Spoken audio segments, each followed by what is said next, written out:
Welcome to another edition of Fight News Now Extra. My name is John Pollock, and this is your daily stop for all the news happening in mixed martial arts. John Ramdeen and Robin Black will be stopping by to make sense of all of these stories, including Antonio Silva making a bold statement for his next bout. A UFC middleweight is pushing hard for more random drug testing, and two of the best featherweights in the world might be on a collision course. Ariel Helwani reported on UFC Tonight this week that Frankie Edgar would like to fight Cub Swanson in his next bout, following his win over BJ Penn this past Sunday at the Tough 19 finale. Swanson has won his last 6 fights and looked to be in line for the next title opportunity after dispatching Jeremy Stephens last month. However, with the Jose Aldo-Mendes fight being postponed, it could leave Swanson waiting for quite some time and free up his schedule to fight Edgar in the meantime. UFC middleweight Tim Kennedy spoke to Brett Okamoto at ESPN this week following the announcement that he will be fighting Yoel Romero on September the 27th at UFC 178 in Las Vegas.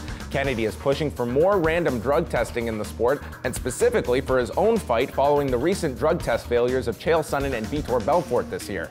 Kennedy tells ESPN that he believes if the entire organization was tested, he believes it would be in the range of 60 to 70% of guys using performance-enhancing drugs. Kennedy also clarified on Twitter that he isn't accusing Romero of anything, as Romero has never failed a drug test in the past. The UFC is loading up their Fight Night 50 card for September the 5th in Ledyard, Connecticut, with the addition of 2 heavyweight bouts to the card. Alistair Overeem will return to the octagon that night against Ben Rothwell. Overeem last fought in February with a decision win over Frank Mir, while Rothwell has been out of action since August of last year, where he defeated Brandon Vera but failed his post-fight drug test. The UFC has also added a heavyweight tilt between Matt Mitrione and Derek Lewis to the same card, following Lewis's call-out of Mitrione this past Sunday. And Antonio Silva is getting set for his return on September the 13th, as he will headline the UFC's Fight Night 51 card in Brazil, where he meets Andrei Arlovski in a rematch from their 2010 bout in Strikeforce. Silva stated in a press release that he will be aiming to finish Arlovski in this fight, which he was unable to do in their first bout, where he defeated the Pitbull by unanimous decision.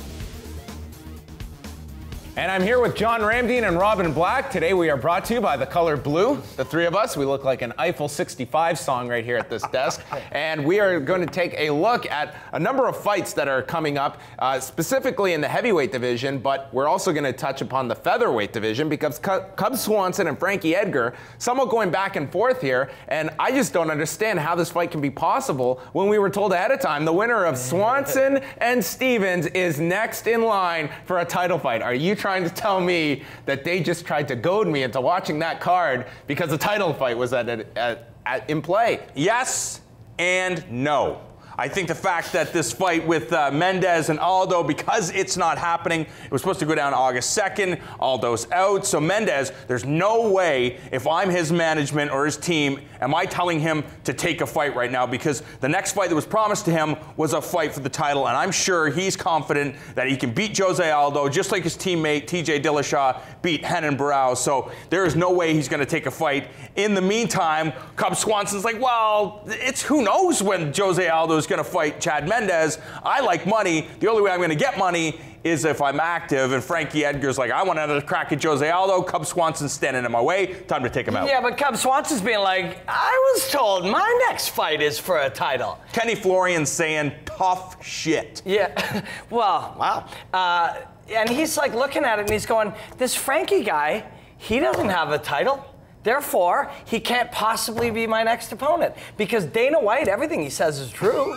Everything.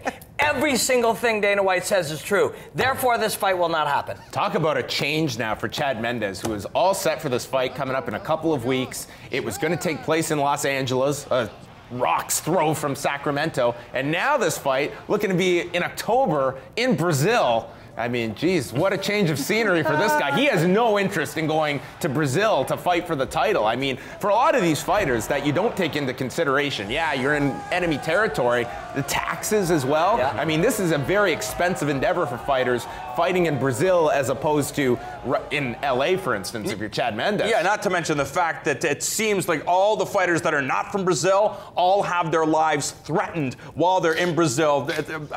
Tony Carvalho says, people threaten my life when I went and fought in Brazil. So can that affect you mentally? No, that wouldn't affect me at all. No, it's one of those weird things, right? Like, it's like fans are different in certain places. You know, in England, you know, they might want to fight with the opposing fans of the football team. In Brazil, they literally want to slice your throat open with sharp objects. That would affect me mentally.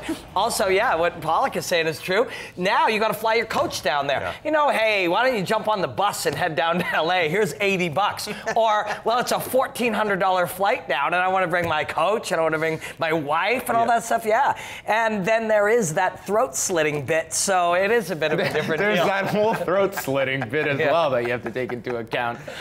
Tim Kennedy, he is making a big deal about the recent random drug testing, all within the middleweight division, mind you. So as he prepares for Yoel Romero, he wants to see more of this. He's pegging the number that if everyone in the UFC were to get tested, he believes 60 to 70% of guys would be caught being on stuff. No way to really verify that number, but in the wake of all this, do you think it's important now that whether it's Nevada or any commissions, that this is a real wake-up call that random drug testing, we need to see way more of it rather than way less? Sure, but the fact is, and I think I referenced this in the past, that Roy Nelson has said, you know, if you push all this stuff back underground, guys are just going to find other ways of cheating. They're going to be able to beat the test. They're going to be one step ahead of the situation. So even if you implement this, guys are going to be creative, and they're going to do the right things to not get caught. Yeah, it's an arms race for sure, you know.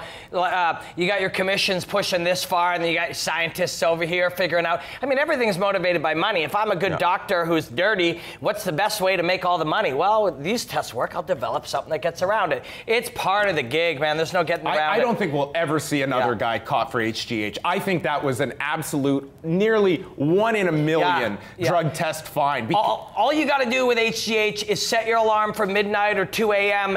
and just pin yourself then, and it only is in there for hours. So that's nobody's the formula. getting caught. You take it before bed, it's out of your system by morning, and there's no one that's going to catch you. Quickly, Alistair Overeem, he'll take on Ben Rothwell. Speaking then you got of Matt juice. Mitrione against Derek Lewis.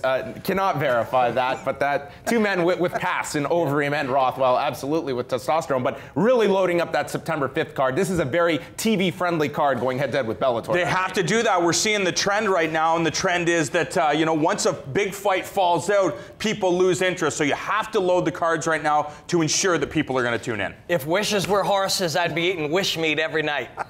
And on that note, we will wrap up. More Fight News Now Extra coming on.